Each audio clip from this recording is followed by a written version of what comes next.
सत्य समाचार, तटस्थ समाचार, समाज बदल्ने हाम्रो अभियान। नमस्कार, यो हो टाइम समाचार। म वीरेन्द्र मन्सुर गरौँ। 5 जनाको कोरोना संक्रमणका कारण 5 जनाको मृत्यु सम्बन्धी प्रसङ्गबाट बिहिबार पछिल्लो 24 घण्टामा कोरोना संक्रमणबाट 5 जनाको मृत्यु भएको छ भने थप 815 जना संक्रमित भएका छन्। स्वास्थ्य तथा जनसङ्ख्या मन्त्रालयका अनुसार 4534 जनाको परीक्षणमा 815 जनामा संक्रमणको पुष्टि भएको हो। स्वास्थ्य मन्त्रालयका अनुसार 2411 जनाको पीसीआर परीक्षण गर्दा 465 जना र 2123 जनाको एन्टिजेन परीक्षण गर्दा 350 जनामा संक्रमण देखिएको मन्त्रालयको भनाइ छ। त्यस्तै बिहिबार कोरोना सक्रिय संक्रमितको संख्या 5869 पुगेको छ। पछिल्लो 24 घण्टामा 476 जना संक्रमण मुक्त भएका छन्, जसमध्ये 5677 जना होम आइसोलेसनमा रहेका छन् भने 192 जना संस्थागत आइसोलेसनमा र 60 जना आइसियुमा छन्। त्यस्तै 8 जनाको भेन्टिलेटरमा राखेर उपचार भइरहेको मन्त्रालयले जनाएको छ। बिहिबार थपिएसँगै नेपालमा कोरोना संक्रमितको कुल संख्या 11,38,445 पुगेको छ। 10 वर्ष मुनिका 6 जना बालबालिकामा कोरोना संक्रमण देखिएको स्वास्थ्य तथा जनसङ्ख्या मन्त्रालयले जनाएको छ। मध्य प्रदेश सरकारको स्विजरल्यान्ड भ्रमण रद्द भएको छ। संघीय सरकारले मन्त्री परिषदबाट भ्रमणबारे निर्णय नगरेपछि भ्रमण रद्द भएको हो। मुख्यमन्त्री लालबाबु राउत नेतृत्वको टोली आगामी भदौ 6 गते स्विजरल्यान्ड भ्रमणमा जाने तयारी गरेको थियो। सरकारका अर्थमन्त्री तथा प्रवक्ता शैलेन्द्र प्रसाद शाहले प्राविधिक कारणले भ्रमण रद्द भएको जानकारी दिनुभयो।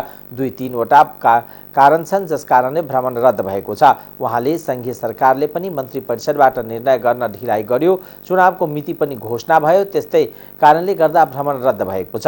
असार 31 गते प्रदेश मन्त्री परिषदले स्विजरल्यान्ड भ्रमणमा जाने निर्णय गरेको थियो। त्यसपछि प्रदेश सरकारको टिम रातो पासपोर्ट र भिसा आवेदनका लागि साउन पहिलो साता काठमाडौँ पुगेको थियो। मध्य सरकारले साउन 6 गते प्रधानमन्त्री शेरबहादुर देउवालाई चुनाव अघि प्रहरी समायोजन गर्न माग गर्दै ज्ञापन पत्र बुझाएको थियो। सोही बेला मन्त्री परिषदबाट भ्रमणबारे पनि निर्णय गरिदिन प्रधानमन्त्री देउवालाई आग्रह गरिएको थियो, तर त्यो साता मन्त्री परिषदको बैठक नबसेकोले निर्णय हुन नसकेको बताइएको छ। जिनेभा विश्वविद्यालयको निमन्त्रणामा स्विजरल्यान्डको संघीयता मोडेलबारे अध्ययन गर्न मध्य सरकारको टिम जाने तयारी गरेको थियो। बस्ने, खाने र व्यवस्थापनको जिम्मा आमन्त्रण गर्ने पक्षले नै लिएको थियो। टिकट खर्च प्रदेश सरकारले आफै बेहोर्ने गरी तयारी गरेको थियो। सम्भावित भ्रमणको प्रतिपक्षी दलहरू र सर्वसाधारणहरूले पनि सामाजिक सञ्जालमा आलोचना गरेका थिए। सबै पार्टीको प्रतिनिधित्व हुने गरी भ्रमण टोली बनाइएको थियो। उक्त टोलीमा मुख्यमन्त्री राउतसँगै मध्य प्रदेशका सभामुख सरोज कुमार यादव, अर्थमन्त्री शैलेन्द्र प्रसाद शाह, भौतिक पूर्वाधार विकास मन्त्री राम सरोज यादव, उद्योग पर्यटन तथा वन मन्त्री शत्रुघ्न महतो, गृह तथा सञ्चार मन्त्री भरत शाह, भूमि व्यवस्था, कृषि तथा सहकारी मन्त्री विजय यादवको नाम समावेश गरिएको थियो।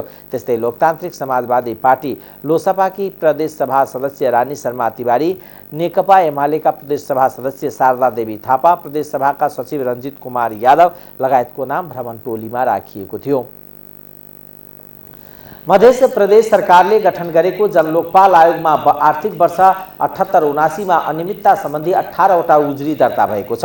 अनियमितता तथा भ्रष्टाचार सम्बन्धी उजुरीहरू दर्ता भए पनि जनशक्तिको व्यवस्थापन हुन नसक्दा आयोगले हालसम्म अनुसन्धान पूरा गर्न सकेको छैन। गत 2078 भदौमा स्थापना भएको उक्त आयोगमा अनियमितता तथा भ्रष्टाचार सम्बन्धी 18 वटा उजुरी दर्ता भए पनि जनशक्ति अभावका कारण हालसम्म कुनै पनि उजुरीमा अनुसन्धान पूरा गर्न नसकेको आयोगका अध्यक्ष राम सहाय राय यादवले जानकारी दिनुभयो। सबैभन्दा बढी माथतको जिल्ला स्थित स्थानीय तहमा भएको अनियमितता सम्बन्धी उजुरी छन्। प्रदेशभित्रका सार्वजनिक निकाय तथा संस्थामा भएको अनियमितताको छानबिन गरी दोषीमाथि कारबाही अघि बढाउन अधिकार सहितको गठन भएको उक्त आयोगले लामो समयसम्म नियमावली र कर्मचारी नपाउँदा परेको उजुरीमाथि छानबिन अघि बढाउन नसकिएको उनको भनाइ थियो। स्थानीय तहबाट सञ्चालित विकासीय योजनामा भ्रष्टाचार भएको र नियुक्ति प्रक्रियामा अनियमितता भएको भन्दै आयोगमा उजुरी दर्ता भए पनि कर्मचारी अभावमा फाइल हेर्न नसकेको अध्यक्ष यादवले बताउनुभयो। प्रदेशका धनुषा, महोत्तरी, रौतहट लगायतका जिल्लाबाट यस्तो प्रकारका उजुरी बढी दर्ता भएको छ। प्रदेश सरकारले भ्रष्टाचार मुक्त उत्तरदायित्व र सुशासन सहित नागरिक अधिकारलाई सुनिश्चित गरी आर्थिक सुशासन कायम गर्ने उद्देश्यले गत भदौ 22 गते आयोगका पदाधिकारी नियुक्त गरेको थियो। आयोगको अध्यक्षमा यादव, सदस्यमा शोभा महतो र राजकिशोर शाह छन्। सर्वोच्च अदालतले समयमै सुनवाई नगरेपछि बर्दिवास मेडिकल कलेजको भौतिक संरचना निर्माण अझै अघि बढ्न सकेको छैन। 2076 वैशाख 18 मा तत्कालीन उपप्रधानमन्त्री ईश्वर पोखरेलले कलेजको उद्घाटन गरेका थिए। त्यसपछि अदालतमा मुद्दा पर्यो। अदालतमा परेका मुद्दाको फैसला नहुँदा कलेजको निर्माण प्रक्रिया अवरुद्ध भएको आयोजना प्रमुख देवी प्रसाद सुवेदीले बताउनुभयो। प्रधानमन्त्री सहितको कार्यालयलाई विपक्षी बनाएर अदालतले यथास्थितिमा राख्नका लागि अन्तरिम आदेश दिएको उहाँले बताउनुभयो। जग्गा प्राप्तिका लागि भने कुनै यस्तो निर्णय भएको छैन। त्यहाँ भएका रुखलाई हानि नोक्सानी नगर्न र वन्यजन्तुलाई असर नहुने जस्ता कार्य नगर्न अन्तरिम आदेश जारी भएको हो। 2073 असार 27 गतेदेखि हालसम्म 7 चरणमा छलफल भएको अनुगमन गरी जग्गा छनौट गरिएकोले पूर्वाधार निर्माण गर्नका लागि अन्य विकल्प नरहेको प्रमुख सुवेदीले जानकारी दिनुभयो। उहाँले संरचना निर्माणका लागि करिब 55 हेक्टर जग्गा आवश्यक पर्दछ। कलेजले वेटेको क्षेत्रफल 1967 रुखहरू रहेको छ, जसमध्ये 1000 रुखलाई कुनै असर हुँदैन। यसै हप्ता महान्यायाधिवक्ता डम्बर बहादुर खातीले स्थलगत अनुगमन गरेपछि केही आशा पलाएको बर्दिवास नगरपालिकाका मेयर प्रहलाद कुमार छेत्रीले बताउनुभयो। महोत्तरीको बर्दिवास नगरपालिकाका आन्दोलनरत करारका शिक्षकहरूले नगरपालिका घेराउ गरेका छन्। पुनर्बहालीको माग गर्दै आन्दोलनरत शिक्षकहरूले बिहिबार नगरपालिकाको कार्यालयमा नारा जुलुस गरेका हुन्। आइतबारदेखि आन्दोलनरत शिक्षकहरूले 5औं दिन नगरपालिकाको कामकाज ठप्प पारेका छन्। नगरपालिकाको मूल गेट घेराउ गरी बिहानदेखि कार्यालयभित्र जनप्रतिनिधि तथा कर्मचारीलाई पस्न रोक लगाइएको पीडित शिक्षक भिखारी दासले बताउनुभयो। बर्दिवास नगरपालिकाका मेयर विदुर कुमार कार्कीले गत वर्ष 62 जना करारका शिक्षक भर्ना गरेका थिए। निर्वाचित मेयर प्रहलाद कुमार छेत्रीले करार शिक्षकहरूको म्याद झुक्याएर थप नगरेपछि उनीहरू आन्दोलित भएका हुन्। साउन 20 गते नगरपालिकाको शिक्षा शाखा एक सूचना जारी गर्दै करारका शिक्षकहरूलाई कामकाजमा नलगाउन सामुदायिक विद्यालयका प्रधानाध्यापकलाई सूचना दिएको थियो। यता बर्दिवास नगरपालिकाका मेयर छेत्रीले 78 जना करारका शिक्षक भर्नाका लागि दरखास्त आह्वान गरेकोले नयाँ प्रक्रियाद्वारा शिक्षकहरूलाई आउन आग्रह गरेको छ।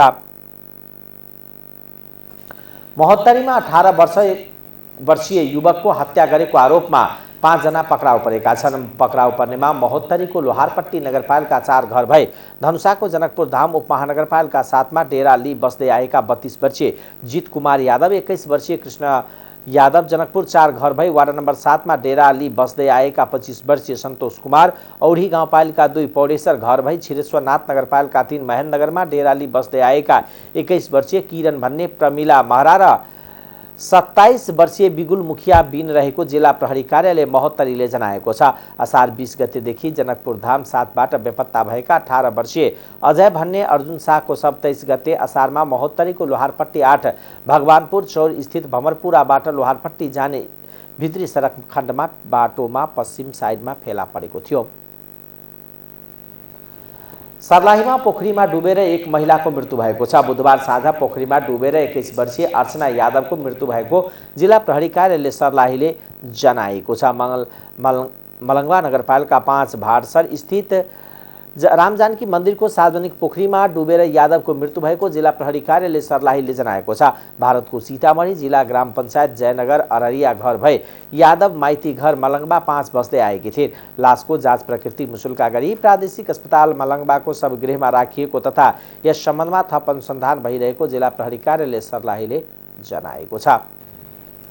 कृषि सामग्री कम्पनी लिमिटेडले नेपालमा ग्लोबल बोलपत्र मार्फत खरिद गरेको युरिया मल विभिन्न जिल्लामा पठाउन थालिएको छ। पर्साको वीरगञ्ज आइपुगेको 5000 मेट्रिक टन रासायनिक मल विभिन्न जिल्लामा पठाउन थालिएको हो। 2 चरण गरी वीरगञ्ज ल्याइएको कुल 5000 मेट्रिक टन 1 लाख बोरा रासायनिक मललाई आवश्यकता अनुसार विभिन्न जिल्लामा पठाउन थालिएको कृषि कम्पनी लिमिटेड प्रादेशिक कार्यालय वीरगञ्जका सूचना अधिकारी आलोक कुमारले जानकारी दिनुभयो। बाँकी रासायनिक मल भित्रिने क्रम जारी छ उहाँले भन्नुभयो। उक्त नाकाबाट 12000 मेट्रिक टन रासायनिक मल वीरगञ्ज स्थित कृषि सामग्री कम्पनी लिमिटेडको प्रादेशिक कार्यालयमा ल्याइएको छ। काठमाडौँले मध्य प्रदेश सहित कार्यालयले मध्य प्रदेश सहित काठमाडौँ, काभ्रे, धादिङ, मकवानपुर, सिन्धुली, चितवन, तनहुँ, पर्वत, नुवाकोट, कास्की लगायतका 16 जिल्लामा रासायनिक मलको आपूर्ति गर्दै आएको छ।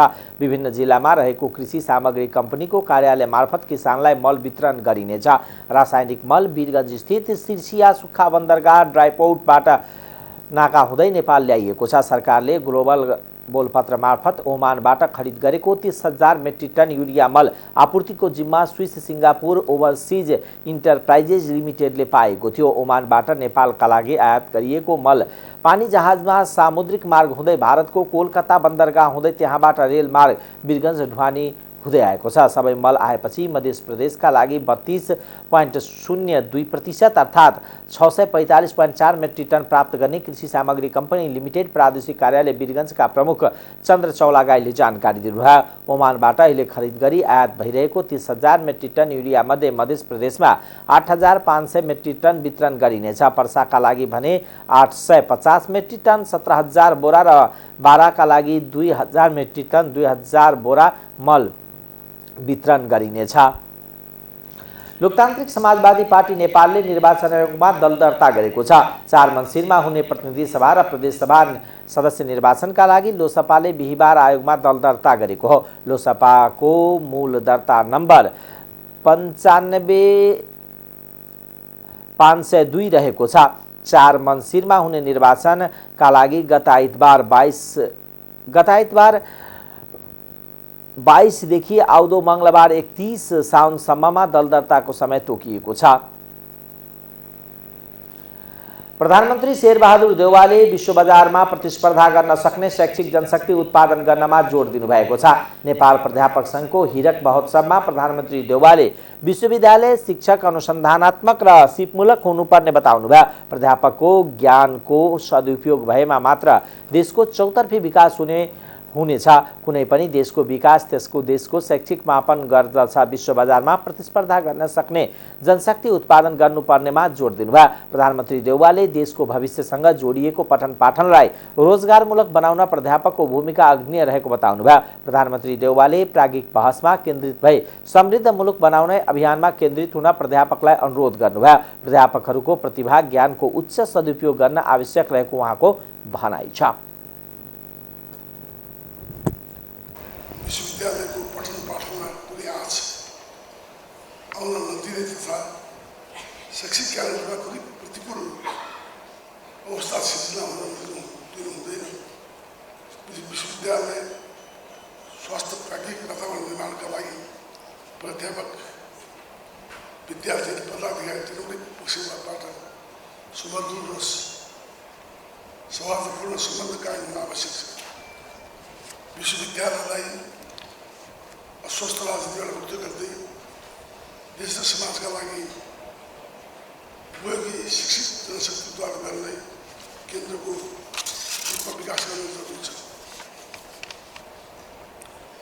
गौरवमा ऐतिहासिक बोलेको त्रिभुवन विश्वविद्यालय लगायतका अन्य विश्वविद्यालयका साथ गरिमालाई बचाएर राख्न सम्पूर्ण प्राध्यापक प्राज्ञिक पदाधिकारी र विद्यार्थीहरू बीच सुमधुर सम्बन्ध कायम हुन आवश्यक छ। विश्वविद्यालयका समस्या चुनौतीहरूलाई आपसी संवाद र सबलबाट समाधान गर्नुपर्ने कुरामा जोड दिन चाहन्छु। यसमा प्राध्यापक सङ्घको पनि आवश्यक भूमिकाको अपेक्षा गर्दछु। कुनै पनि मुलुकको विकास त्यस देशको शिक्षाको गुणस्तरले मापन गर्दछ। विश्वविद्यालयहरूले राष्ट्रिय अन्तर्राष्ट्रिय क्षेत्रमा विकास भइरहेको नयाँ ज्ञान र प्रविधिलाई आफ्नो पाठ्यक्रममा समावेश गरी विश्व बजारमा प्रतिस्पर्धा गर्न सक्ने शैक्षिक जनशक्ति उत्पादनमा जोड दिनुपर्दछ। यस कार्यक्रममा प्राध्यापकहरूले पनि आफ्नो ठाउँबाट आवश्यक सहयोग पुर्याउनु हुनेछ भन्ने मैले विश्वास लिँदछु। पञ्चायतकालमा प्रजातन्त्रका लागि लडेका पछिल्लो समय लोकतान्त्रिक गणतन्त्र स्थापना अहम भूमिका निभाएका प्राध्यापक को पठन पाठनलाई कुनै आँच नआउन दिन र शैक्षिक क्यालेन्डर प्रतिकूल अवस्था सिर्जना हुन नदिने बताउनुभयो। प्राज्ञिक थलो रहेको र उहाँले विश्वविद्यालय स्वास्थ्य प्राज्ञिक थलो रहेको बताउनुभयो। कार्यक्रममा बोल्दै शिक्षा मन्त्री देवेन्द्र पौडेलले शिक्षामा सुधारको आवश्यकता रहेको बताउनुभयो। उहाँले विद्यार्थीहरूका लागि आवश्यक पर्ने विषयहरूमा पठन पाठन हुनुपर्ने र देखिएका समस्याहरूको चुनौतीको बीचमा आफूहरू रहेको बताउनुभयो। नेपालमा नै पढाउनको निम्ति कतिपय कुराहरू सुधार गर्नुपर्ने गम्भीर चुनौतीमा हामी छौँ र हामी यहाँहरूसँग विशेष अनुरोध गर्न चाहन्छौँ प्राध्यापक सङ्गठनको यो विशेष कार्यक्रममा यो कुरालाई सम्हाल्ने जिम्मा हाम्रो काँधमा छ। न त किसानको काँधमा छ, न त व्यापारीको काँधमा छ, न त कर्मचारीहरू पनि महत्त्वपूर्ण भूमिका होला। तर फेरि पनि विश्वविद्यालयहरू सुधार, उच्च शिक्षा सुधार्ने जिम्मा तपाईँ हाम्रो काँधमा छ, विशेषतः विश्वविद्यालयहरूको काँधमा छ, तपाईँहरू प्राध्यापकहरूको काँधमा छ। त्यसकारण यो चुनौतीलाई सामना गरेर अगाडि बढ्ने जिम्मा तपाईँहरूको हातमा छ। तपाईँहरू चाहिँ गम्भीरतापूर्वक अगाडि बढ्नको निम्ति म विशेष अनुरोध गर्न चाहन्छु र यहाँ केही पेशागत हकितका कुरा उठाउनु भएको छ। मन्त्रालयको तर्फबाट तपाईँहरूलाई फुल्ली साथ रहनेछ। अरू मन्त्रालयबाट कति साथ हुन्छ? अर्थ मन्त्रालयमा तपाईँहरूले माग गरे अनुरूप धेरै पटक हामीले अनुरोध लिएर गएका छौँ। किनभने देश विकास गर्ने महत्त्वपूर्ण ठाउँ भनेको शिक्षा हो। विश्वविद्यालय नै सुध्रिएनन्, उच्च शिक्षा नै सुध्रिएन भने देश कहीँ पनि सुध्रिन्न। विद्यालय बढी राजनीतिकरण भयो, तालाबन्दी भयो, हडताल भयो, हामीलाई काम गर्न डिस्टर्ब भयो भन्ने कुरा म तपाईँलाई यहाँ सुनाउन चाहन्छु। यहाँ चाहिँ सम्पूर्ण हुनुहुन्छ, उहाँले धेरै पटक अनुरोध गर्नुभएको छ। त्यसकारण यो रोगको अन्त गर्ने जिम्मा तपाईँ हाम्रो काँधमा छ। यो रोगको अन्त गरौँ र वार्ता, सहमति, संवादद्वारा विद्यार्थीको समस्या आयो भने वार्ताद्वारा, प्राध्यापकको समस्या आयो भने वार्ताद्वारा, कर्मचारी र अरू त्यससित सम्बन्धित शिक्षण शिक्षा प्रक्रियासित सम्बन्धित कुरा भयो भनेदेखि वार्ताद्वारा हल गर्ने कुरा अगाडि बढाइयो भनेदेखि हामी अगाडि बढ्न सक्छौँ। यो कुरालाई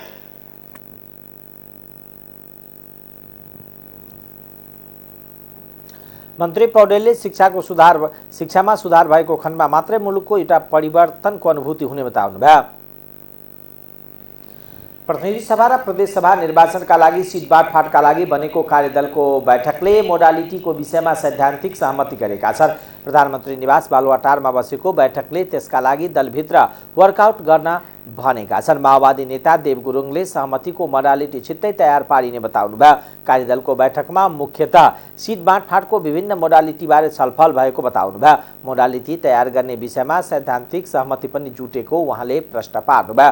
त्यसका लागि एकपटक आफ्नो दलभित्र छलफल चलाउने कुरा भएको सञ्चारकर्मीसँग जानकारी दिनुभयो। उहाँले मोडालिटीको मुख्य आधार संसदमा दलहरूको पोजिसनलाई बनाउने प्रस्ताव आएको बताउनुभयो। तर सबै कुरा त्यो लागू नहुन पनि सक्ने बताउनुभयो। मोडालिटी तयार पार्दा मुख्यतः संसदमा दलको पोजिसनलाई राख्ने कि भन्ने प्रस्तावमा छलफल भएको बताउनुभयो। तर सबै कुरा त्यो लागू नहुन सक्ने पनि बताउनुभयो। उहाँले मङ्सिर 4 मा हुने चुनावका लागि 5 दलीय गठबन्धन कायम रहने समेत बताउनुभयो।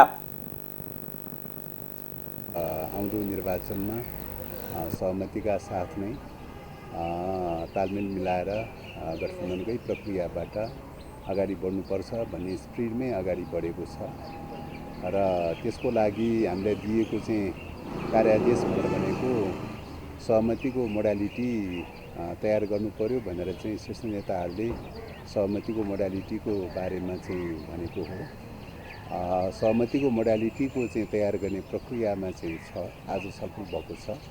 आज सहमतिको मोडालिटी तयार गर्ने क्रममा सकारात्मक दिशातर्फ गएको छ र अब सैद्धान्तिक मान्यताहरूको सन्दर्भमा नजिकको सहमतिको नजिक पुगेको छ। त्यसलाई प्र्याक्टिसमा चाहिँ कहाँ कति मेल खान्छ खाँदैन के हुन्छ भन्ने कुरा चाहिँ आफ्ना दलभित्र पनि अलिकति वर्कआउट गरेर चाहिँ आउँदो बैठकमा टुङ्ग्याउनुपर्छ भन्ने कुरा चाहिँ भएको छ। त्यसो भएको हुनाले आजको छलफलमा चाहिँ तपाईँको मोडालिटी तयार गर्ने कुरामा, प्रिन्सिपल र सिद्धान्त तयार गर्ने कुरामा चाहिँ मोटामोटी रूपले सैद्धान्तिक रूपले चाहिँ सहमतिको नजिक चाहिँ पुग्न खोजेको छ।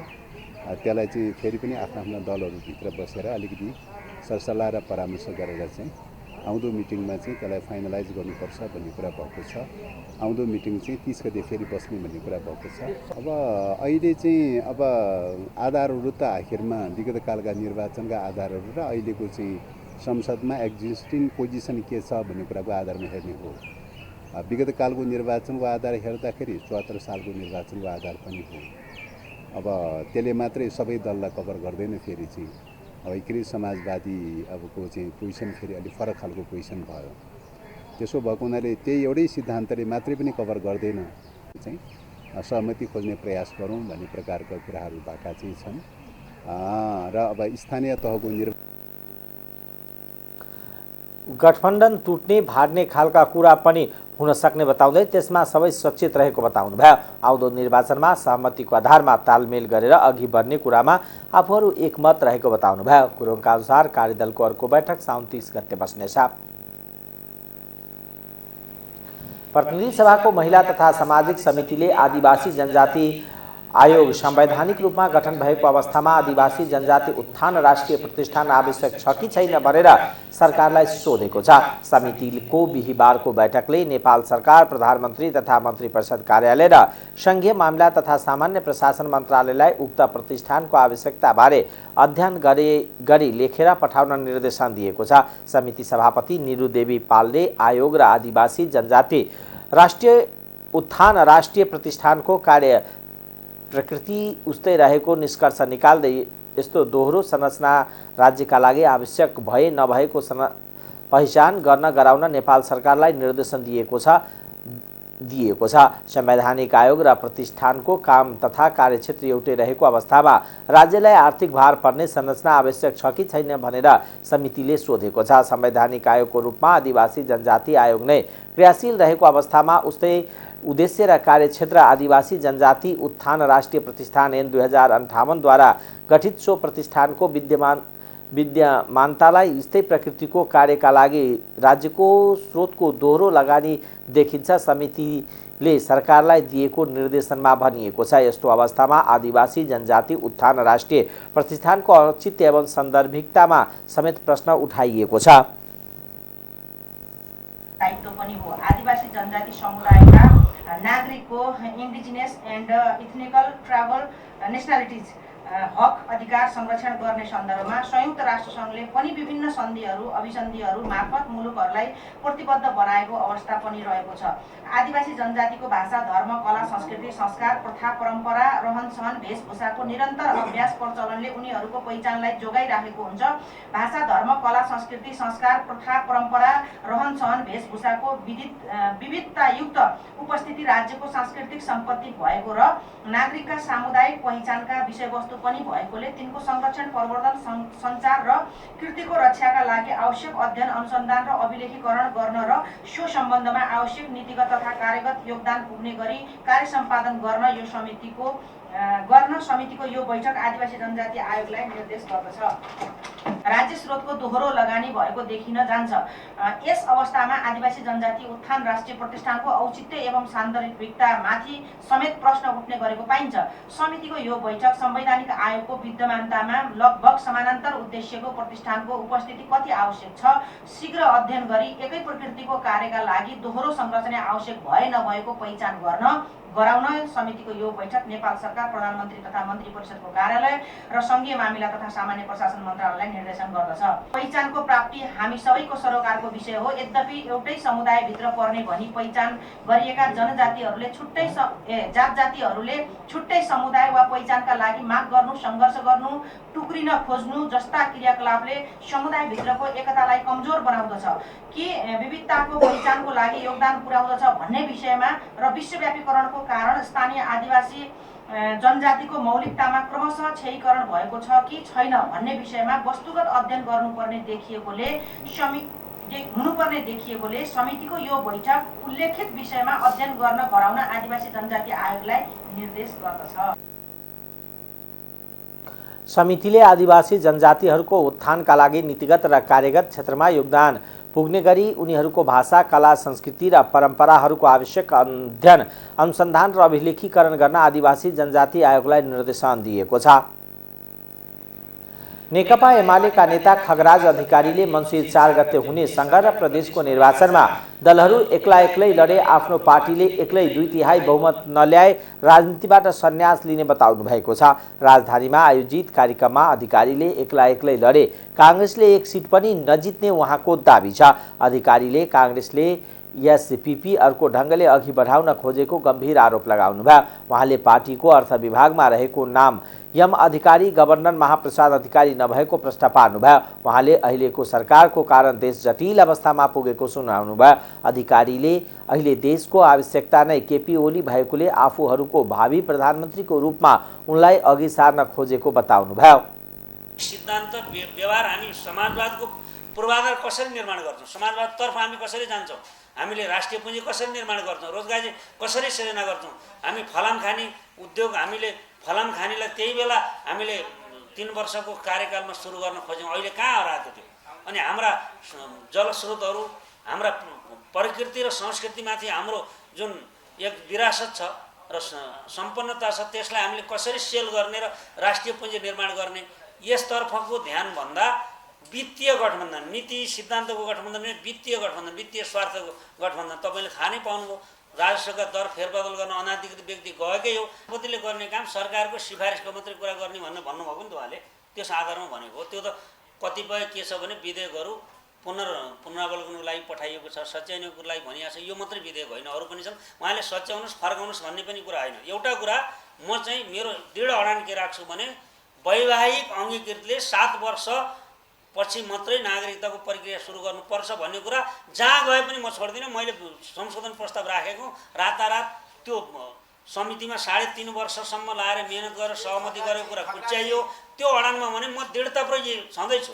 नेकपा एमाले यो मार्क्सवाद लेनिनवादमा विश्वास गर्छ, जनताको बहुदलीयजनवादमा विश्वास गर्छ, संविधानवादमा विश्वास गर्छ, शक्ति पृथकीकरणको सिद्धान्तमा विश्वास गर्छ। यो अहिलेको गठबन्धन वित्तीय गठबन्धन हो, सिद्धान्तहीन गठबन्धन हो, नीतिहीन गठबन्धन हो। यसले एउटा पूर्व हिँड्छ, अर्को पश्चिम हिँड्छ। त्यस म तपाईँलाई त्यही भन्दैछु, राप्रपासँग हाम्रो सिद्धान्त पनि मिल्दैन, नीति पनि मिल्दैन। तर कतिपय कुरा तालमेल र गठबन्धन फरक कुरा हो। सिद्धान्त गठबन्धन उहाँहरू चुनाव अघिदेखि उहाँले भनिरहनु छ हामी 20 वर्ष 25 वर्ष गर्छौँ भनिसकेपछि भड्खाला परेर छोड्यौँ भनेर एसपीपीले गर्दा भने गठबन्धनका टुक्रा टुक्रा पार्ने उहाँ नेपाली काङ्ग्रेसको बीपी काङ्ग्रेस छैन, नेपाली काङ्ग्रेस राष्ट्रिय परिषद छैन, उहाँहरूका पनि दोकान छन्। त्यसैले उहाँहरू घरै पछि गठबन्धन गर्दै हुनुहुन्छ। असभ्यतापूर्वक प्रस्तुत नहुनुहोस्, सभ्यतापूर्वक प्रस्तुत। नेपाली कांग्रेसका सहमहामन्त्री तथा पूर्व मन्त्री महेन्द्र यादवले नागरिकता विधेयक दुवै सदनबाट पास भइसकेको र प्रमाणीकरणका लागि राष्ट्रपति कहाँ पुगेको सो विधेयकलाई प्रमाणीकरण गर्न राष्ट्रपति समक्ष आग्रह गर्नुभएको छ। उहाँले उक्त विधेयकलाई तराई तथा देशका अन्य भूभागका नागरिकको नागरिकता सम्बन्धी समस्या समाधान गर्ने भएकोले त्यसलाई प्रमाणीकरण गरेर कार्यान्वयनमा ल्याउनुपर्ने बताउनुभयो। नेता यादवले अहिलेको 5 दलीय गठबन्धन नेपाली जनताको आवश्यकताका आधारमा बनेको बताउँदै चुनाव र चुनावपछि पनि यही गठबन्धन कायम रहने प्रश्न पार्नुभयो।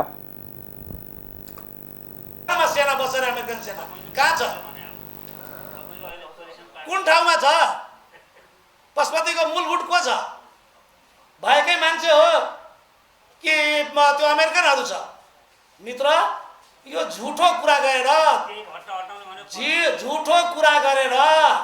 किन हटाउनु भएन? भट्ट कोसँग सरेन्डर गर्नु हो? ल ठिक छ, हामी भट्ट हटाउन चाहदैनौँ, तपाईँ किन हटाउन सक्नु भएन? 3 वर्ष तपाईँको सरकार थियो त।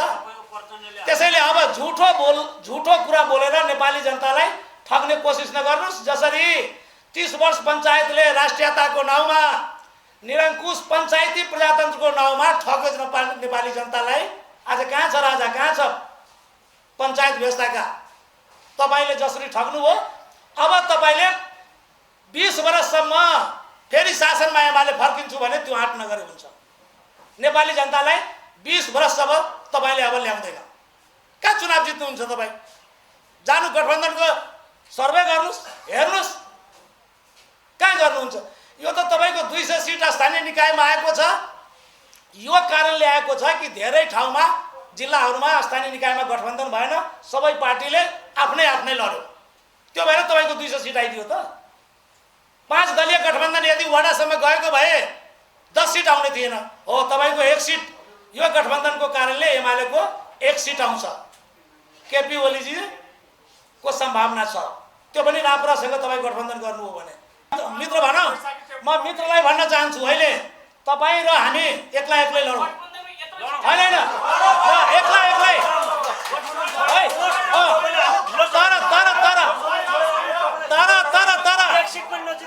तर सुन्नुहोस् तर सुन्नुहोस् पहिला सुन्नुहोस् तर विगतमा के भयो सुन्नुहोस् तर एमाले विगतमा के भयो हामी एक्लै लड्यौँ एमाले गठबन्धन गर्यो थाहा पाउनुभयो कि भएन त्यसैले हामीले राष्ट्रिय पुँजी कसरी उहाँले वर्तमान सरकारले 1 वर्षको छोटो अवधिमा नै यसअघिको सरकारले 3 वर्षसम्म गर्न नसकेको काम गरेको दाबी गर्नुभयो। सोही कार्यक्रममा नेकपा एमालेका नेता तथा पूर्व मन्त्री खगराज अधिकारीले पेट्रोलियम पदार्थको विरोध जनाउनु भएको थियो।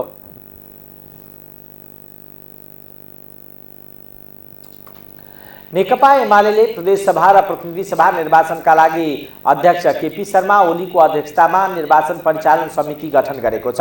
बिहिबार पार्टी कार्यालय च्यासलमा बसेको सचिवालय बैठकले अध्यक्ष ओलीको नेतृत्वमा निर्वाचन परिचालन समिति गठन गरेको पार्टीका प्रचार विभाग प्रमुख पृथ्वी सुब्बा गुरुङले जानकारी दिनुभयो। समितिमा सबै केन्द्रीय कमिटी सदस्य, सुशासन आयोग, निर्वाचन आयोग, लेखा आयोग र केन्द्रीय सल्लाहकार परिषदका पदाधिकारीहरू, प्रदेश कमिटीका अध्यक्षहरू, जन संगठन राष्ट्रिय कमिटीका अध्यक्ष र महासचिवहरू तथा केन्द्रीय विभागका सचिवहरू रहनेछ।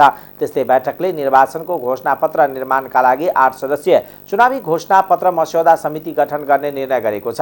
वरिष्ठ उपाध्यक्ष ईश्वर पोखरेलको नेतृत्वमा बनेको समितिमा उपाध्यक्षहरू अष्टलक्ष्मी साक्य, रामबहादुर थापा, विष्णुप्रसाद पौडेल, महासचिव शंकर पोखरेल, उप महासचिवहरू प्रदीप ग्यावाली, विष्णु रिमाल सदस्य छन्। त्यसैगरी बैठकले विभिन्न विभागहरूमा सचिव मनोनयन गरेको छ। बैठकले उद्योग वाणिज्य तथा आपूर्ति विभागमा सुन्दर भूषाल, कृषि तथा पशुपक्षी विभागका सचिवमा विमल शर्मा, पुस्तकालय तथा अभिलेख विभागमा सूरज अधिकारी, पर्यटन तथा नागरिक उड्डयन विभागमा घनेन्द्र श्रेष्ठ लाई मनोनीत गरेको छ। त्यस्तै युवा तथा खेलकुद विभागमा मेघराज पौडेल, भूमि व्यवस्था विभागमा आरसी लामेछाने, भौतिक पूर्वाधार तथा यातायात व्यवस्था विभागमा एसपी शर्मा, सहकारी तथा गरिबी निवारण विभाग केबी गुरुङ मनोनीत भएका छन्।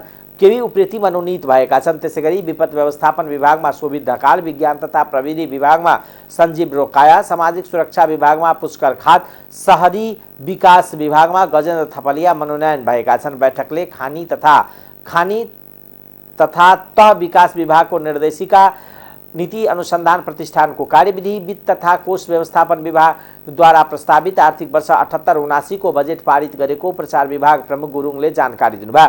बैठकले अन्य पार्टीबाट एमाले प्रवेश गर्नेहरूको व्यवस्थापनका लागि जिल्ला कमिटी भन्दा माथिका कमिटीहरूको सिफारिसका आधारमा केन्द्रीय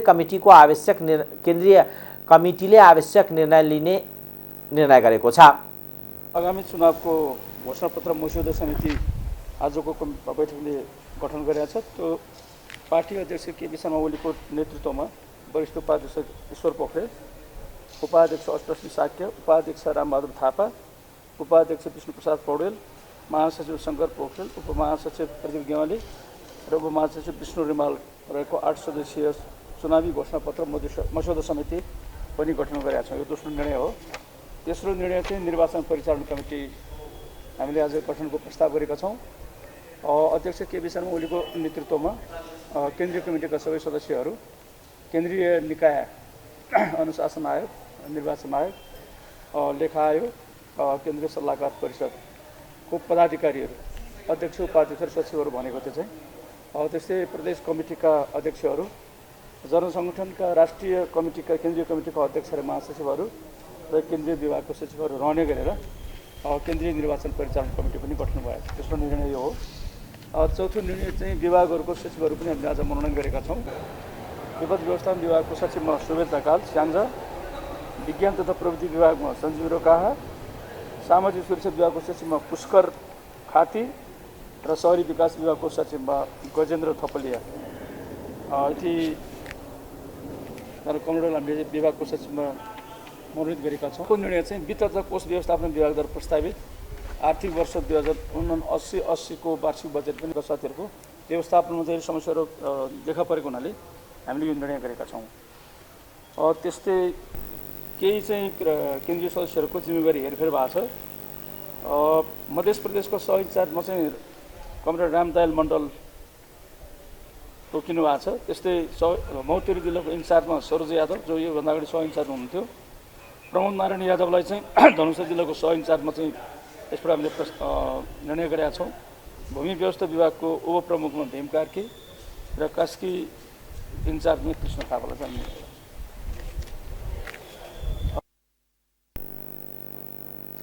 यसका साथै बिहिबारको बैठकले केन्द्रीय सदस्यहरूको जिम्मेवारी हेरफेर गर्दै मध्य प्रदेशको सही इन्चार्जमा रामदयाल मण्डल, महोत्तरी जिल्लाका सही इन्चार्जमा सरोज यादवलाई इन्चार्जको जिम्मेवारी दिएको छ।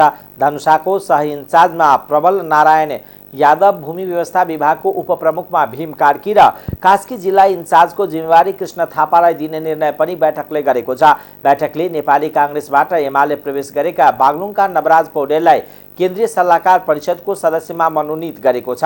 उहाँ कांग्रेसको महासमिति सदस्य हुनुहुन्थ्यो।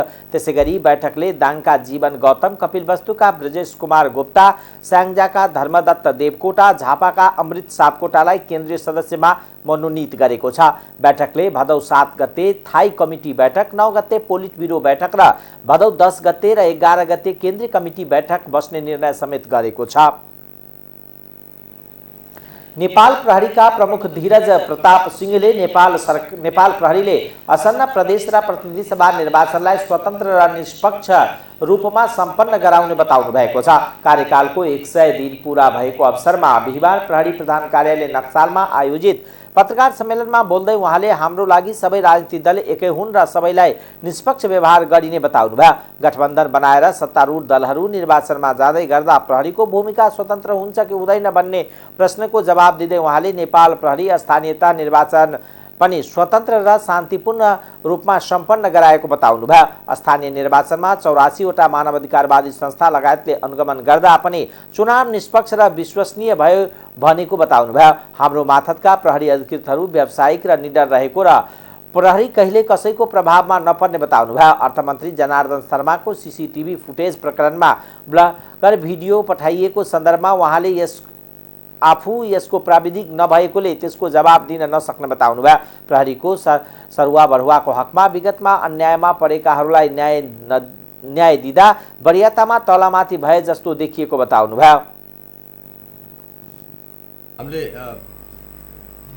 लगभग 3 महिना अगाडि चाहिँ जुन स्थानीय निर्वाचन नेपाल प्रहरीले आफ्नो व्यावसायिकता प्रदर्शन गरेर जुन एक चरणमा अति केही छुटपुट घटना बाहेक शान्तिपूर्ण, भयरहित र विश्वसनीय वातावरणमा चाहिँ सम्पन्न गर्न प्रमुख भूमिका खेल्यो र त्यसबाट सम्मान्य प्रधानमन्त्रीज्यू र गृहमन्त्रीबाट हामीलाई धन्यवाद बक्स भएको कुरा मैले पहिल्यै गृह मन्त्रालयमा प्रस्ताव गरिसकेका छौँ। लाग्ने सवारी साधन अन्य कुराहरू गरिसकेका छौँ र नेपाल प्रहरी अब त्यसैमा फोकस छ र त्यसको साथसाथै अपराध अनुसन्धान, अपराध नियन्त्रण, साथसाथै यो बोर्डर एरियामा हुने चाहिँ तस्करीका नियन्त्रण, प्रहरी कर्मचारीबाट हुने मानवाधिकार हननका कुराहरू सामान्यतया 40 दिनको लागि अगाडि पनि भर्ना गरिएको थियो म्यादी प्रहरीहरूलाई भने अहिले पनि त्यो 40 दिनको लागि म्यादी प्रहरी भर्ना गरिनेछ र अगाडि 3 महिना अगाडि भर्ना भएका म्यादी प्रहरीहरूलाई प्राथमिकतामा राखिनेछ। पूर्व सुरक्षाकर्मीहरूलाई प्राथमिकतामा राखिनेछ। चाँडै धन कमाउने लालसा अथवा अन्य कारणले विभिन्न यो आर्थिकमा पनि बैंकिङ अपराधहरू, यो चेक दिएर फ्रड गर्ने त्यो अपराधहरू र जबरजस्ती गर्नेका अपराधहरू चाहिँ बढेका छन्। जुन हामीले यो 1 वर्ष मेरो कार्यकाल 1 वर्ष मात्र भएको हुनाले विगतको महानिरीक्षक पछि उहाँले गरेका कामहरूले निरन्तरता दिँदै मैले यो आएको छु हैन र कुनै बेला कुनै उसमा चाहिँ निलम्बनमा पर्दैमा त्यो बढुवा सधैँ बढुवामा छुट्दैन। त्यसो भए त त्यसले किन सेवामा बसिराख्ने? निश्चित अवधि हुन्छ। जस्तो कोही निलम्बनमा पर्यो अथवा कसैलाई कारबाही भयो, कसैलाई विभिन्न प्रहरी नियमावलीमा चलन छन्। कसैलाई 3 वर्षसम्म प्रहरी यो बढुवा रोकिन्छ, 3 वर्ष हुँदैन। कोही कसैलाई नसिहत दिइन्छ रेकर्डमा जन्नी गरे भनेपछि तिनीहरूले 1 वर्षसम्म त्यो कायम हुन्जेलसम्म उनीहरू पदोन्नति पाउँदैन। त्यसकारण कुनै पनि अधिकृत चाहिँ यो कारबाही भइरहेको अवस्थामा चाहिँ बढुवा भएको छैन। त्यो म उहाँले यो अवधिमा गल्ती गर्ने प्रहरीलाई कारबाहीको दायरामा ल्याइएको र अन्याय भएकाहरूलाई न्याय दिएको बताउनुभयो। हाल मिटर ब्याजबाट पीडितहरूको गरिरहेको आन्दोलनको सन्दर्भमा चाहिँ उहाँले प्रहरी इकाइमा निवेदन दिए न्याय पाइने बताउनुभयो। अहिले काठमाडौँ प्रहरी प्रमुख केन्द्रीय अनुसन्धान ब्युरोको प्रमुख भएर उहाँहरूसँग कुरा गर्नुभएको सिंहले बताउनुभयो। आधा जति समस्या हल भइसकेको र मिटर ब्याज विरुद्ध शून्य सहनशीलतामा प्रहरीले कारबाही गर्ने बताउनुभयो। नेपाल समाजवादी पार्टीले प्रचार प्रसार विभाग तथा प्रकाशन विभाग प्रमुखको जिम्मेवारी विश्वदीप पाण्डेलाई दिएको छ। काठमाडौँमा बसेको नेपाल समाजवादी पार्टीको केन्द्रीय कार्यकारिणी समितिको बैठकले पाण्डेलाई उक्त जिम्मेवारी दिने निर्णय गरेको हो। पूर्व प्रधानमन्त्री समेत रहेका बाबुराम भट्टराईको प्रेस सल्लाहकारको समेत जिम्मेवारी निर्वाह गरेका पाण्डे राष्ट्रिय तथा अन्तर्राष्ट्रिय मिडियाको अध्ययन गर्ने र मिडिया मैत्री राजनीतिज्ञको रूपमा समेत परिचित छन्।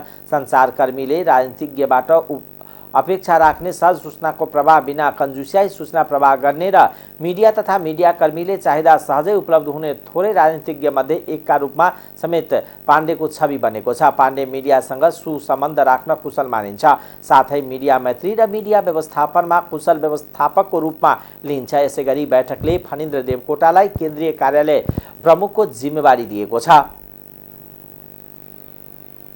अब आर्थिक समाचार।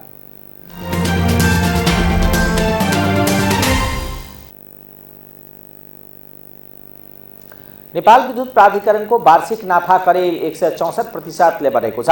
आर्थिक वर्ष 77-78 6 अर्ब 10 करोड रुपैयाँको खुद नाफामा सीमित भएको प्राधिकरणले आर्थिक वर्ष 78-79 बढेर 16 अर्ब 19 करोड रुपैयाँ पुग्ने प्रक्षेपण गरेको छ।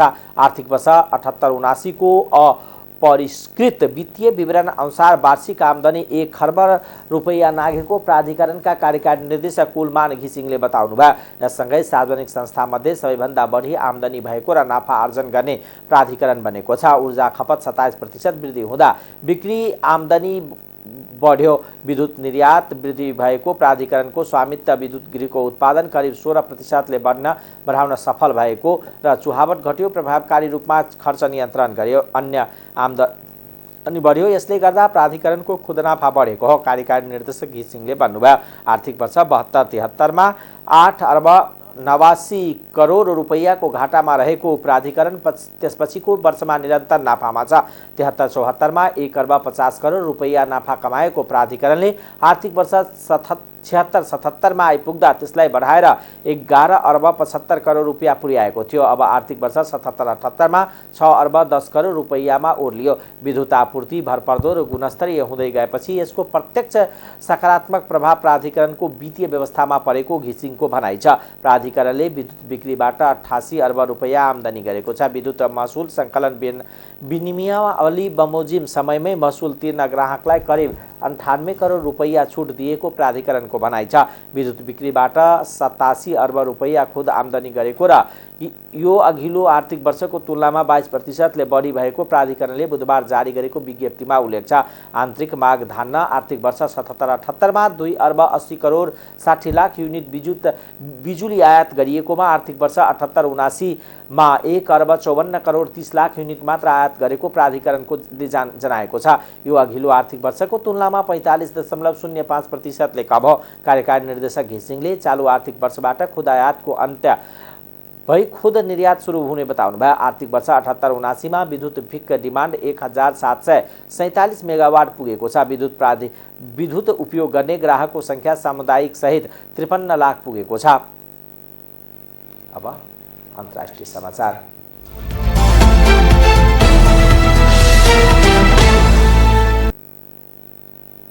अमेरिकी सभामुख न्यास्ली पेलोसीले लोकतन्त्रको समर्थनका लागि ताइवानको भ्रमणमा गएको बताउनु भएको छ। उहाँले ताइवानमाथि चीनले दबाव बढाएको भन्दै ताइवानको समर्थनका लागि आफू भ्रमणमा गएको बताउनुभयो। उहाँले ताइवान एक्लै छैन, यसको साथमा अमेरिका पनि छ भन्ने सन्देश दिन आफूले भ्रमण गरेको बताउनु भएको बीबीसीले जनाएको छ। उहाँको भ्रमणपछि विरोध स्वरूप चीनले ताइवानको आसपास सैन्य अभ्यास गरेको थियो। 1 हप्ता लामो सैन्य अभ्यास सकिएको चीनले घोषणा गरेको छ। चीनले ताइवानलाई छुट्टिएको प्रान्तको रूपमा हेर्दै आएको छ र अन्ततः आफ्नै नियन्त्रणमा आउने ठान्छ, तर स्वशासित ताइवानले आफू चीनबाट अलग रहेको बताउँदै आएको छ। टाइम्स समाचार अहिलेको लागि यति नै। हेर्दै गर्नुहोला टाइम्स टेलिभिजन।